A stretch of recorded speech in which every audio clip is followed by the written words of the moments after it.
Salut, c'est Mickaël. Salut, c'est Jérémy.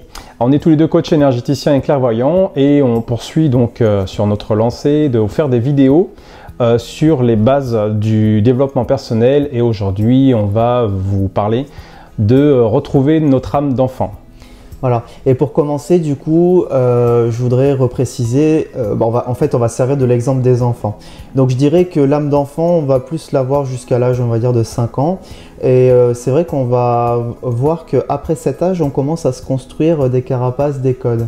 Donc en fait, souvent, on va remarquer que les enfants, on dit que la vérité sort de la bouche des enfants. Moi, je trouve que c'est ça, justement, cette âme d'enfant. C'est le gosse, il n'est pas encore structuré, il n'a pas eu encore connaissance des codes, des choses qui se font, qui ne se font pas. Donc des fois, il va dire des choses, tout le monde va rigoler parce qu'il y a de la vérité, il y a une naïveté, il y a un côté candide. Parce que le gosse, il n'a pas intégré que il faut surtout pas dire ça devant cette personne parce que c'est déplacé et c'est marrant, c'est mignon quoi.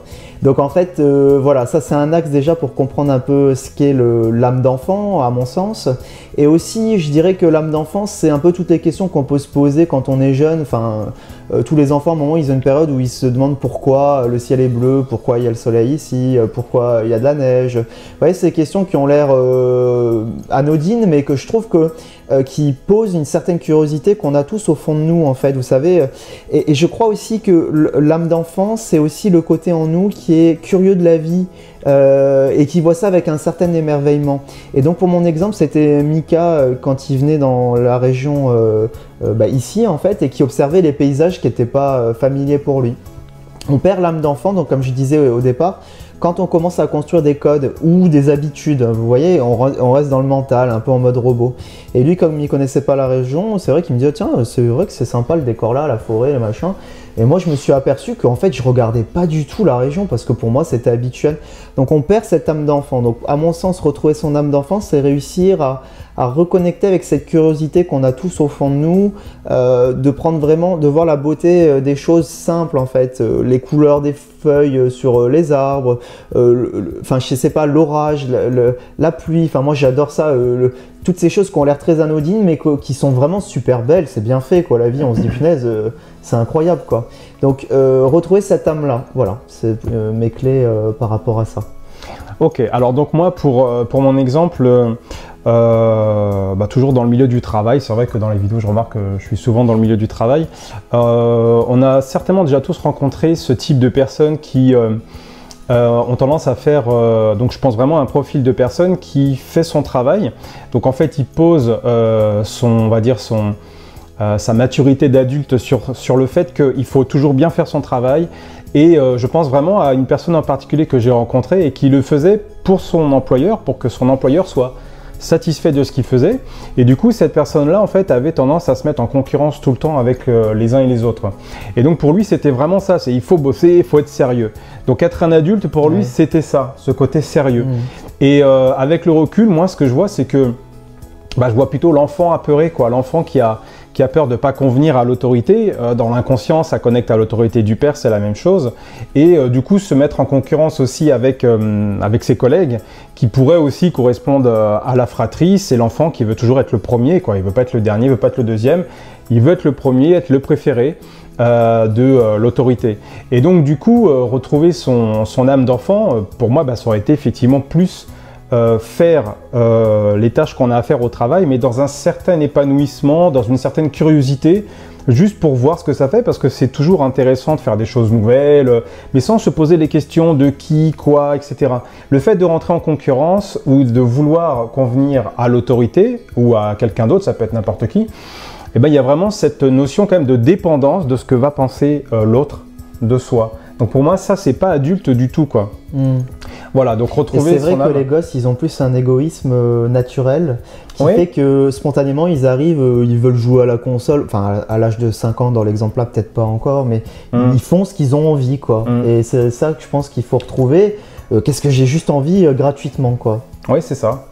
C'est vraiment l'idée de faire les choses que pour soi, parce que sur le moment, quand je le fais, je m'amuse. Alors, je dis pas, hein, tout n'est pas drôle dans mais le je pense travail, que tu peux trouver un plaisir. Mais quand vous avez tendance à pas vouloir faire telle tâche parce que cette tâche-là, vous en avez peur, c'est pas être un adulte. Donc moi, je voulais prendre vraiment mon axe en vous parlant de retrouver son âme d'enfant. On met des masques d'adultes, ce sont des rôles qu'on se donne, et il y a une perte de spontanéité, il y a une perte quand même de quelque chose. Et on n'y est pour rien, c'est comme ça, parce que quand on est enfant, assez tôt d'ailleurs, on nous demande d'arrêter de pleurer, d'arrêter de crier, de bien se tenir, de ranger sa chambre, d'être correct avec tout le monde, il faut être poli, etc. Donc du coup, on nous brime sur notre spontanéité, notamment l'expression des émotions. Et du coup, j'aimais bien l'exemple que tu disais, si par exemple on a envie spontanément de sauter dans une flaque d'eau, ça paraît con pour les autres, ils se diraient mais qu'est-ce qu'il nous fait celui-là? Qu'est-ce qu'il fait, Alors qu'en fait la part de nous aurait envie de le faire, mais c'est interdit de le faire parce qu'il y a 20 millions de codes.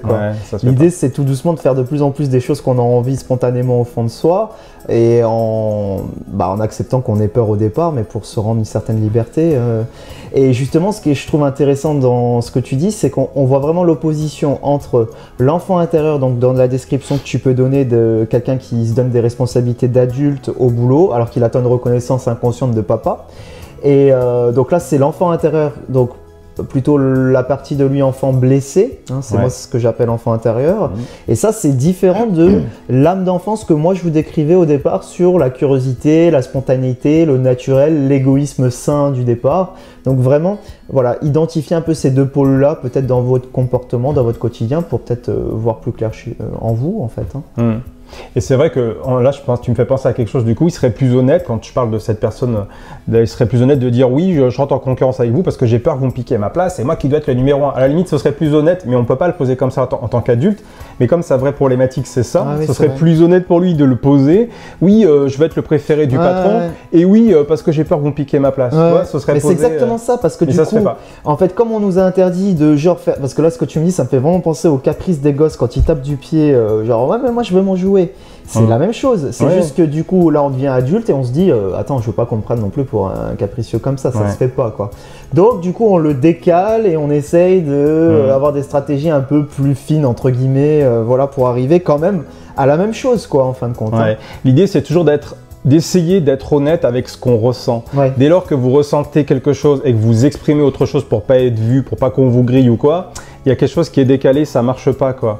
Alors évidemment, comme tu dis, on va pas pleurer devant tout le monde, on va pas, mais plus vous allez exprimer naturellement ce qui vient et plus ça va vous poser, vous Oui, parce qu'il y a un moment, en fait, on s'est mis tellement de codes et de carapaces qu'à un moment, on agit d'une façon automatique sur quelque chose, alors qu'initialement, la demande, c'était le caprice de vouloir être aimé de mon patron.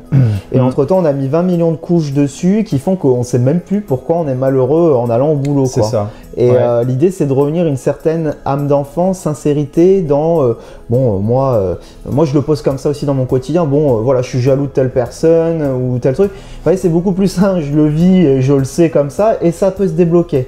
Tandis que de le refouler, de le mettre dans une autre case, d'essayer de faire semblant que non ou quoi, c'est inverse à l'âme d'enfant et c'est inverse à l'épanouissement de notre enfant intérieur, celui blessé, pour passer sur autre chose. Bon voilà, je pense que on a fait un peu le tour. Ouais, voilà, on a fait un petit peu le tour. Écoutez, en tout cas, on vous remercie, merci de nous suivre et on vous dit à très bientôt avec nos jolis bonnets pour une nouvelle vidéo. Salut. Voilà, au revoir.